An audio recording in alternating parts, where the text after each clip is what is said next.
What's up guys, it's me Ultra, and today we're gonna go over the new season of 90 Day Fiancé The Other Way. And I was actually very excited about this one because some of these couples are really interesting to me. Except for Statler and Dempsey, I really don't want to see them. But we got introduced to this new couple. I believe their name was Josh and Lily. You're so handsome. Aw, you're beautiful. I missed you. Lily, I've been waiting for this moment. Mwah. Mwah. I'm Josh. And Josh is kind of like this eccentric guy. Big kid at heart, I guess you could say. I love playing with video games. Air drones, remote control cars. Everything a kid does, I'm still doing it. I've been feeling even more like a kid. Good morning.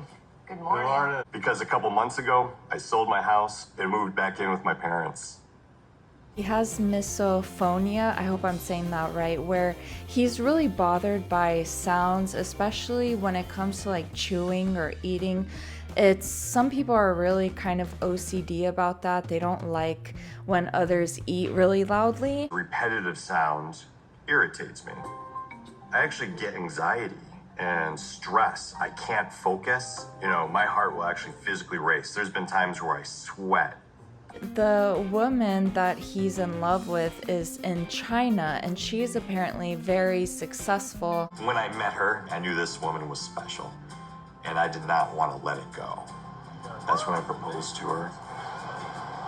She has a cosmetics company, and she's going to be the one that's supporting him financially. And I thought that they were actually pretty cute together because they both seem very romantic and they're similar in age. I recently quit my job doing HVAC sales to move to China. And I am on a spousal visa. After 5 years, I could request a 10-year resident visa. But until I have that, I am not allowed to legally work.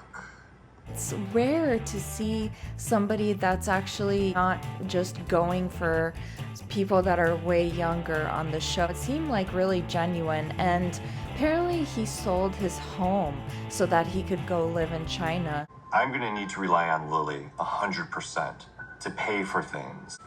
She's gonna be the only person I have. It's not an easy feeling. I know I'm no George Clooney.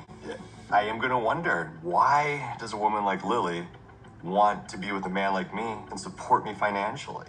He's very concerned about the fact that he's not going to be contributing because he had an HVAC company. 我是拥有一家美容公司，有自己的化妆品的产品，那也有我的一些美容的仪器。我想把每个人变得都是最美丽的。He's also very kind of childlike. He likes to play with Legos and drones, but I just thought he was adorable. He just seemed like very genuine to me. Later on in the episode, she said that she was renovating a house for the two of them and that she was going bankrupt. This house is let me bankrupt. You don't say bankrupt. Bankrupt is when you have no money and you file for help. I know. So you just spent a lot of money. Yes, lost a lot of money. I have a big stress. He's like, oh, honey, I don't think that's what you meant by bankrupt. And she's like, yeah, that's what I meant. I spent a lot of money. So we actually saw on the preview that there's some kind of cheating scandal where there's a woman in Vietnam. So sorry about that. My cat's being fed. I know the woman from Vietnam. Your daughter is going to try destroying our marriage. Our marriage will not go on. Maybe he's not all that he seems, not that great of a guy, because they seem to choose people on 90 Day that aren't the most upstanding, but I'm really rooting for them, and I like the fact that they're going for couples that seem, a little bit more like real, and I genuinely hope that it works out for them. We got to see Shakina and Sarper. Apparently, Shakina's been making the rounds all over to TMZ in an interview saying, "Don't slut shame my man." It's terrible to be essentially slut shaming people when you're judging someone based on their body count. It's so demeaning, it's so wrong. She's now suddenly very supportive and on board with the fact that he's been with thousands of women. Oh my God.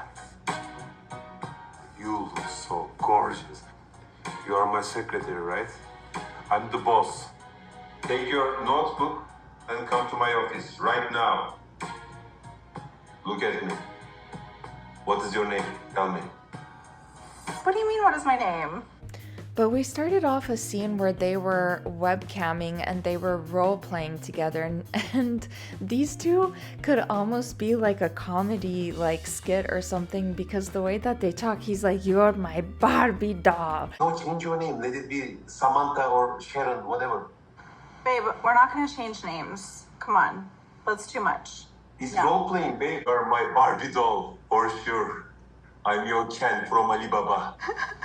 Just the way he talks is like so out there and so intense. I really liked Sarper's analogies this season. First, he was talking about a glacier, and he's like, you know, the iceberg, you see half of it outside the water, but then there's the other half in the water that you don't see. He's talking about himself, and he's playing with this little girl. It was super cute. He tries to get her to pretend that she's somebody totally different. And I couldn't help but notice when she was asking him, so this is the longest that you've ever been faithful to anybody before? He goes, yeah, and then he does this like head shake thing. Like, it was almost like he was shaking his head no anytime that she asked him something. Is this the longest you've ever been faithful to someone? Yes. Yeah? And you're being 100% honest with me? 110%. You know every second of mine. If I don't text you back for a while, what kind of a bitch you are? She's like, I need to know that Sarper's changed. I need Sarper to convince me that he really is the reformed bad boy that he says he is. More of that like savior complex, and she did reveal that she had to go back to LA because they were struggling financially in Turkey. Continue to go back to the US every 5 weeks to spend time with my daughter Sophie when she has a break from boarding school. Unfortunately, Sarper and I were really having a lot of financial difficulties in Turkey, and I can't practice there as an esthetician. She had to go back and work as an esthetician, and she's coming back with her dog again. And apparently he also designed her nose, which is a little bit strange.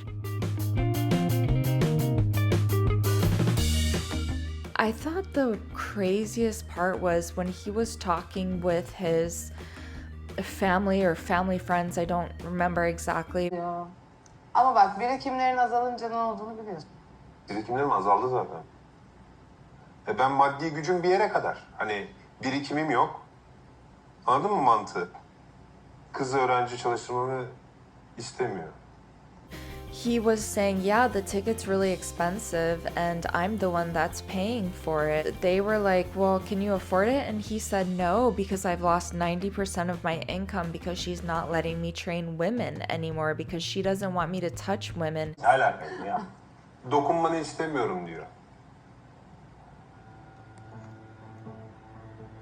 Before Shakina, I was doing financially good as a personal trainer. But Shakina was so insistent about me leaving the female clients. You guys, I find this so offensive as an ex-trainer. Like during COVID, I had my training business with, my bodybuilding, and I had all these clients.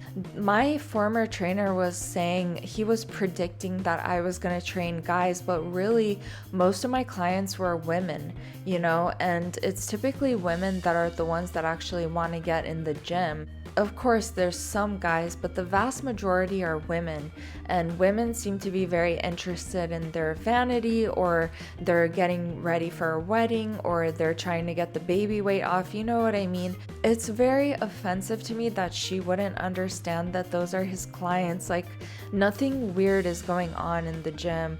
I could not imagine having a partner do that to me. I would probably break up with them right away. And then Sarper talked about how he has this counting thing. 53, 54. This is the longest time that I have been away from Shakina. When I'm anxious or depressed, I count everything. I count rice grains on the plate. Because I eat it every day almost, chicken with rice. I'm not normal, for sure. And he thinks it's like a meditation or maybe a form of OCD. 7 cars, 17 people. I don't know if it's a meditation or is OCD, it's kind of illness or whatever, but from childhood, I always can't think. My family, we are going by car. I always counted the other cars, how many cars pass us. I actually have OCD, like I'm actually diagnosed with it, and I do the counting thing, and it's really bizarre because like the stuff that I count doesn't even make sense. Like I had this one time where this guy followed me outside of the gym. He followed me into the store. He was trying to like talk to me. So I was like, okay, this guy's following me, so let me just pay for my stuff, but I'm gonna cut my shopping trip short a little bit, you know, because he's following me. He's pretending to look at everything I'm looking at. So I go outside and I was like hiding behind the car and I started counting. I always count whenever I like work out or just in general to count the time.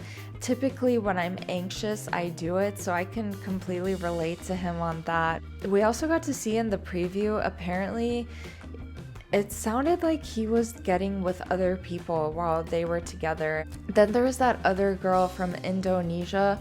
I don't quite know them that well, so I'm not gonna fully go over them, but the man was saying he was concerned that she is so jealous she's gonna cut off his Peter. Because I'm a jealousy person. Meitalia is an amazing woman, but she is a very jealous woman. She's told me several times, you ever cheat on me, I will take your Why are you laughing? Because it's so scary and I get so nervous. There's a ton of red flags with that relationship. It's like the new Mary and Brandan.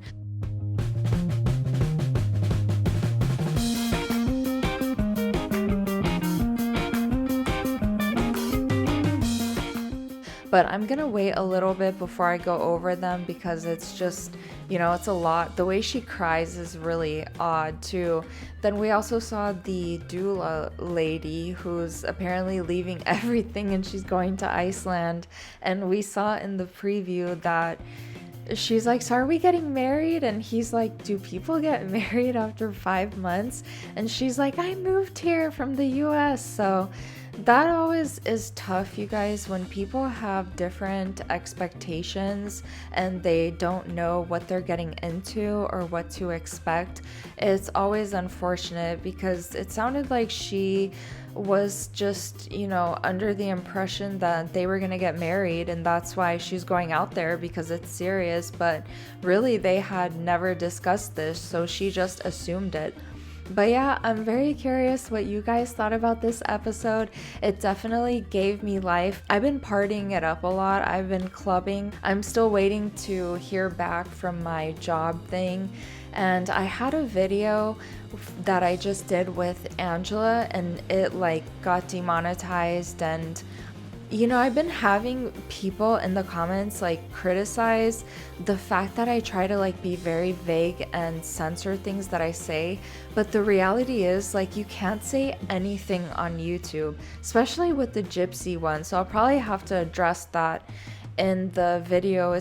I don't know if it's just my channel and the size of my channel, but I feel like I literally cannot say anything without getting that video not monetized. Like as soon as we got partner, thanks to my thoughts, thank you so much, girl, all the love. I just had like, you know, like 10 videos that were not monetized. So like, well, maybe I'm just talking about things that are not appropriate. But yeah, let me know guys what you thought about this, and thank you guys so much for watching. As always, love you guys so much. You guys are the best. Bye guys.